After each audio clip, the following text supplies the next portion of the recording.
But the purpose of the book is for him to tell us about this thing he wants to call universal history.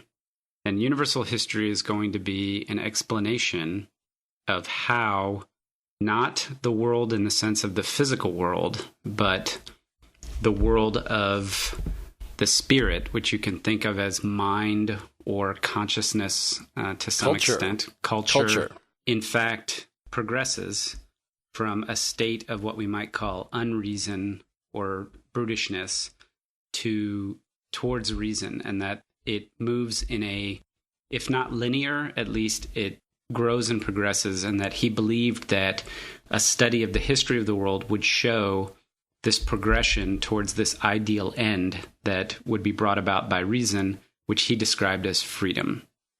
So there's this absolute liberty, absolute freedom, which is the end goal of the world spirit revealing itself, and that if we look and do a history of the world, we will be able to see that. Now, what that actually means is difficult to understand, but that's the purpose of the work. He doesn't mean by freedom what you think. No. You listeners. Yeah.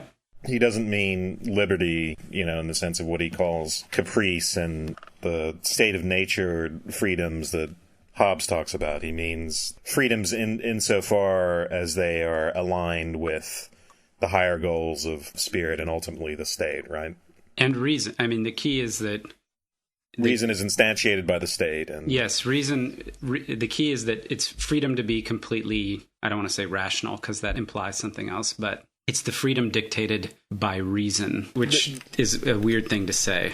Well, I don't think this is a new idea, and I think we've talked about this before with Kant and perhaps Leibniz, because the typical go-around for the whole problem of free will, right, is to talk about freedom as adherence to some set of principles over another, because it becomes incoherent just to say, well, free will must mean that I can arbitrarily do what I want, as if there's a tear in a fabric of the space-time continuum and I'm not part of the, deterministic universe. There's that whole problem. So free will becomes it's not that there's no such thing as contingency and deterministic forces, right?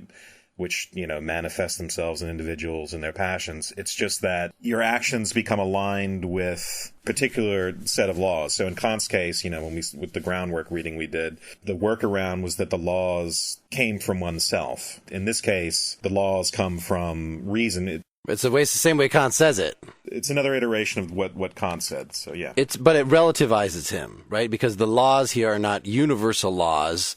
They are something that come from the society in which you are living in, and they align with the ethics and actual legal laws of society, of that particular society. Right. But you get gradations here. So the society can be more or less free. It's not all or nothing. And so, some particular state may have a set of laws which they're freer than the despotism, say, of the early, I guess, Asians that he talks about. But they're not the grand ending in which the state has perfected itself, I guess.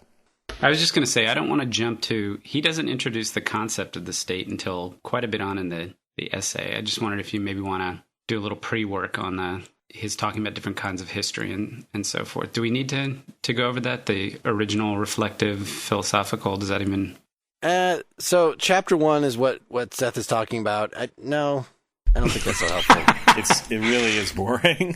He's saying, why do people write history? You could be writing it just like Herodotus, writing about what's going on at the time, or you could be writing reflective history, which is hoping to learn from the past, like Machiavelli was doing in our last episode, or history of art. It could be just getting at some particular aspect of it. But he's interested in philosophical history, which I thought the only interesting part of that was, well, philosophical history is supposed to be analytic in some important way, and he warns us against doing what a lot of German historians he accuses of doing, which is imposing some narrative on existence, on events that have already occurred.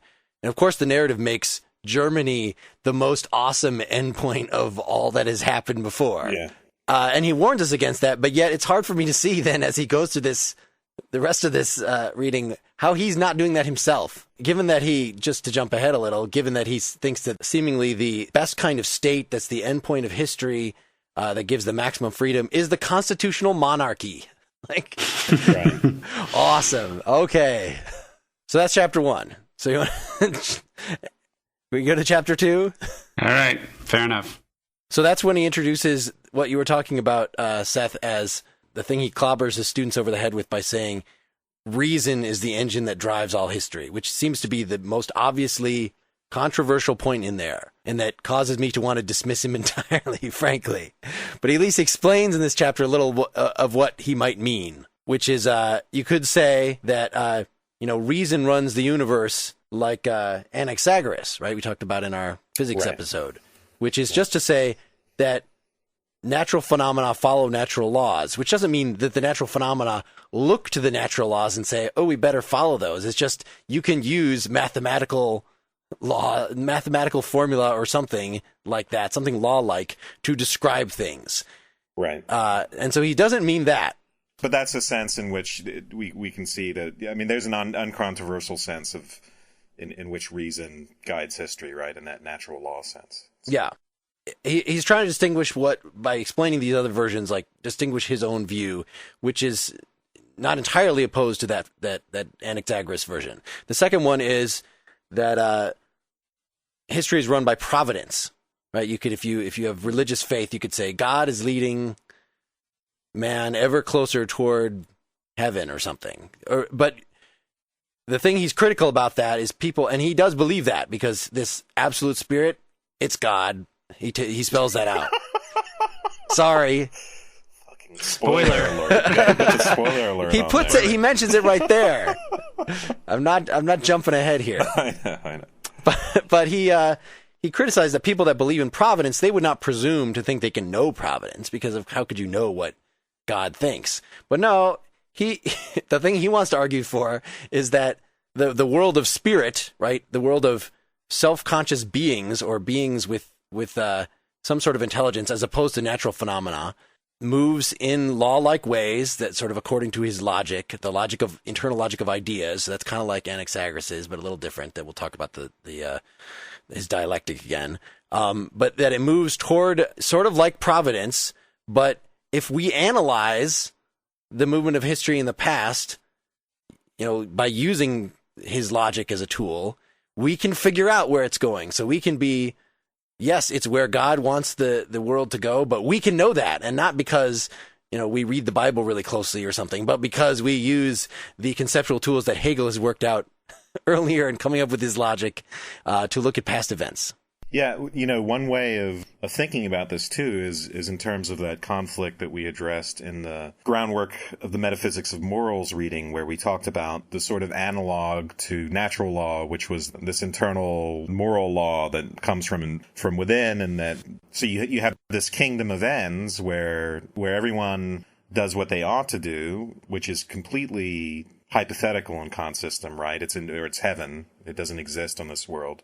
And then you have the merely natural world where everything must happen. And so I think you could see Hegel as sort of, I'm going to write all the history in between those two poles and show how we're progressing towards that, let's say, kingdom of ends, where instead of being merely this set of internal laws that's never actualized, in fact, we get closer and closer to actualizing them. And then in this case, instead of it coming from the, this transcendental ego, it comes from this collective Geist. Let me make a suggestion as an entry point. Why don't we kind of look a little bit at what he says about world and what the world is, and maybe that will help at least put some boundaries. So I think early on in the second part of the essay, he talks about the world, including what he calls the physical and the psychical.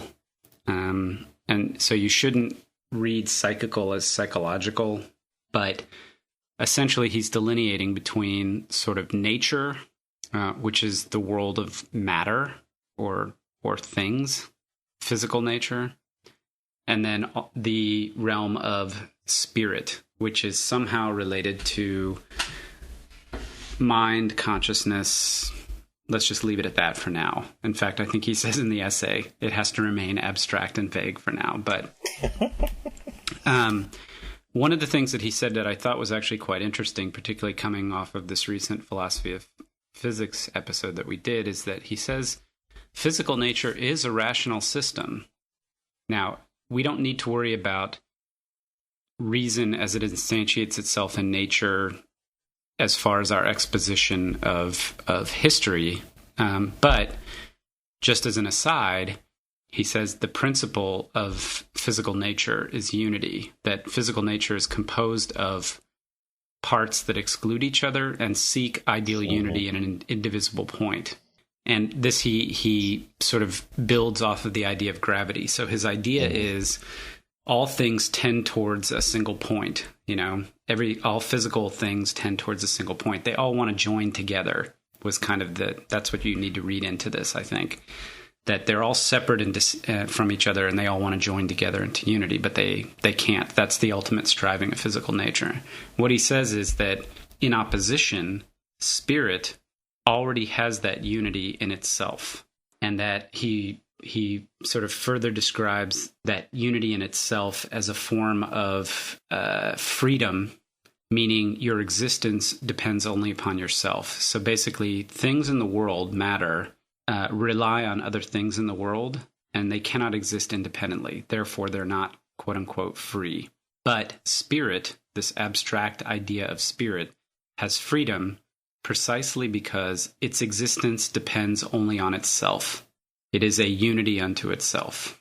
This I love this passage, by the way. The use of the concept of gravity, which, by the way, for readers who are using the PDF, because I'm using it, it's page 31. Mm-hmm. But the concept as well of this mass, and there's a center of gravity, and everything is sort of pushing in towards that, and that would be the unity if it were reducible to that point, which would also be its destruction. So he says it exhibit itself as self-destructive, as verging toward its opposite, an indivisible point. So, and if it could attain it, it would be matter no longer, it would have perished. It strives after the ideal, after the realization of its idea, for in unity it exists ideally. Spirit, on the contrary, already is the center of itself, and so on. I mean, how are we to make sense of spirit already having that unity? I suppose you could say because it's anything non-material has no parts. It's sort of like the Leibnizian simple, the monad, where it's the partless point. And actually, this is reminiscent of Leibniz, because for Leibniz, it is almost the physical point, which is this spiritual unity, right? So anyway. The easy answer is to replace the word spirit with the word God, as Mark suggested earlier. But I think we don't truly understand kind of what the implication of that is until he starts talking about actuality and potentiality later on. Well, clearly this notion, even though it's pretty uniquely his, is grown out of some of the philosophers he read. So Leibniz, again, which we talked about in another episode, has this notion that all mind is kind of the same stuff, but God is just the infinite kind of that stuff, right? And mind is sort of a coating over every time there is something that's sort of self-organizing. Like it could be a molecule of water, right? There's a mind, a monad. It's not a really developed kind of monad like us, but so you could call that a soul or a spirit or something, and that. But it's not self-conscious. It's not spirit in the sense of self-conscious. Yeah. Right. But they all reflect each other, and they're all ultimately part of the same thing. And just if they could just get beyond their own finitude, then they would see that they're all part of God. Right. So that's kind of a version of Leibniz, anyway. Mm-hmm. So Hegel's running with that. He's also running with the Platonic notion. We haven't read Plato talking about this yet, but if you know anything about Plato and his set of forms, that sort of the world of ideas is in some way objective and maybe even more real than, the gross matter that is around us. And it all has to do with the universality of concepts, that when I say dog, I'm not referring to just this one dog here. I'm referring to dogness. And that's a universal concept that when we all say that, we're all saying the same thing. No